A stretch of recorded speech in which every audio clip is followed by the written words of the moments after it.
नमस्कार मित्रांनो, बीबी डिकोडर चॅनलवरती पुन्हा एकदा तुम्हा सर्वांचं स्वागत आहे.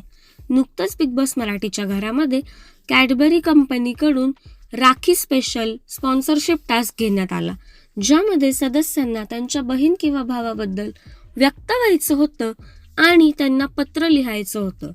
यामध्ये सूरज चव्हाणला बहिणींबद्दल बोलताना अश्रू अनावर झालेत.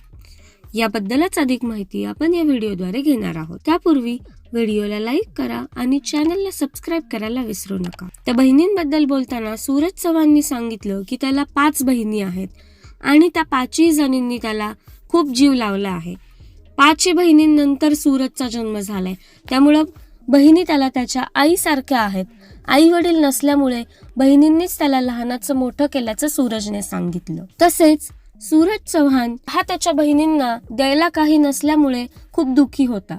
तो हे देखील म्हणाला की बहिणी म्हणतात, तुझ्याकडे द्यायला काही नसेल, तुझ्याकडे द्यायला पैसा नसला तरी चालेल, फक्त तू आनंदी राहा, तू मोठा हो, तुला मोठा झालेलाच आम्हाला बघायचं आहे. सूरज चव्हाणने हे देखील सांगितलं की त्याच्या बहिणींच्या सपोर्टमुळेच तो आज इतका मोठा झाला आहे आणि त्याची बहीण म्हणजे त्याची आईच आहे, असं देखील सूरजने सांगितलं.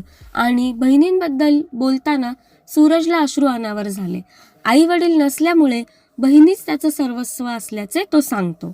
तर मित्रांनो, असा होता हा राखी स्पेशल कॅडबरी कंपनीचा टास्क. भेटूया नवीन व्हिडिओमध्ये नवीन माहितीसह. धन्यवाद.